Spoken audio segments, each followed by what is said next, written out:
حدیث پاک میں فرمایا کہ خیر اخوتی علی و خیر اعمامی حمزۃ، یعنی میرے بھائیوں یعنی کزن میں سب سے اچھے حضرت علی اور سب میرے چچاؤں میں سب سے اچھے حمزہ ہیں۔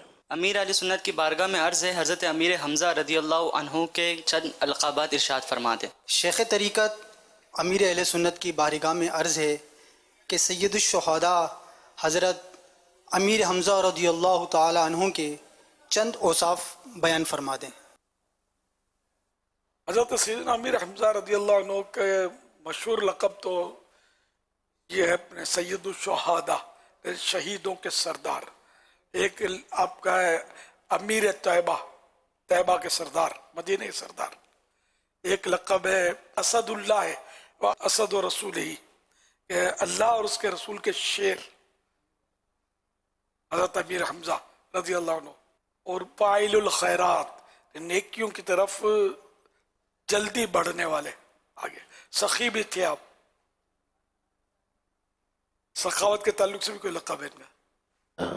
ایک تو فاعل الخیرات، بھلائی کرنے والے، کاشف الکربات، مشکلات کو تنگیوں کو دور کرنے والے، ذاب عن وجہ رسول اللہ، نبی پاک صلی اللہ علیہ وسلم سے تکلیف کو، نبی پاک صلی اللہ علیہ وسلم سے آزمائش و پریشانیوں کو دور کرنے والے۔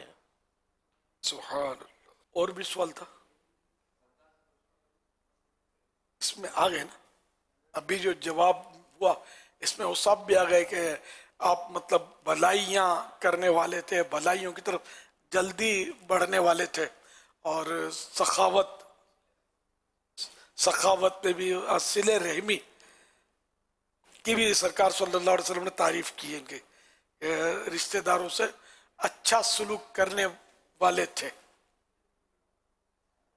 بہادر تو ایسے تھے کہ شیر جبھی تو شیر ہوتا ہی بہادر ہے، شیر کسی کو بولنا یا اس سے مراد چار پاؤں والا شیر نہیں ہوتا، بلکہ اس سے استعارہ دیکھے شیر بول کر بہادر بولنا مراد ہوتا ہے۔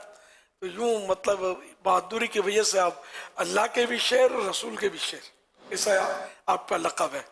تو یوں بہادر تھے، اور جو پڑھنا تو یاد نہیں آ رہا لیکن شنیدن ہے کہ دو تلواریں پڑھا ہے نا، ہاں یہ دو تلواریں جو ہے اس طرح یہ لڑتے تھے، دو تلواروں سے، ایک ہاتھ میرے دونوں ہاتھ میں ایک ایک تلوار، اور اس طرح جو لڑتے تھے۔ حالانکہ یہ بہت مشکل کام ہے، ہم تو خیر ایک ڈنڈی سے بھی نہیں لڑ سکتے، تلوار تو بہت دور کی بات، یہ دو تلواروں سے آپ لڑتے تھے، ماہر تھے۔ حمزہ کے بھی لفظی معنی ہوتے ہیں شیر۔ سبحان اللہ۔ پیارے آقا صلی اللہ علیہ وسلم آپ سے محبت فرمایا کرتے تھے، بہت محبت کرتے تھے۔ کسی نے نام پوچھا بچے کا تو ایک روایت تو پڑی تھی کہ حضرت جابر رضی اللہ عنہ فرماتے ہیں ایک مرتبہ ایک شخص بارگاہ رسالت میں حاضر ہوا اور عرض کیا، یا رسول اللہ صلی اللہ علیہ وآلہ وسلم، ہمارے یہاں بیٹے کی ولادت ہوئی ہے، اس کا نام کیا رکھیں؟ رسول رحمت شفیع امت صلی اللہ علیہ وآلہ وسلم نے فرمایا، مجھے اپنے چچا حمزہ بن عبد المطلب کا نام بہت پسند ہے، اپنے بچے کا یہی نام رکھو۔ صلو علی الحبیب صلی اللہ علیہ محمد۔ یہ سوال یہ بھی اس طرح سے بھی کیا جاتا ہے کہ بچے کا نام رکھنا ہو تو حمزہ رکھیں یا امیر حمزہ رکھیں؟ امیر کے معنی سردار، تو یہ امیر حمزہ رکھے چاہے غلام حمزہ رکھے، اس میں زیادہ عجزی ہے۔ وہ تو امیر حمزہ تھے، امیر تھے ہی، اب ہم امیر ہیں یا غریب ہیں جو بھی ہیں، نسبت سے ہی نام رکھے گئے۔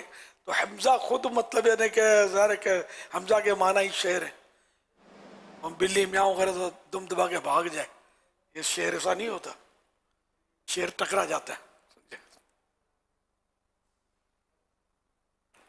تو غلام حمزہ میں بھی مطلب سمجھ میں آتا ہے، حمزہ رکھیں، غلام حمزہ رکھیں، امیر حمزہ رکھیں، ہیں سب جائز ہے یہ تینوں نام۔ صلو علی الحبیب صلی اللہ علیہ وسلم۔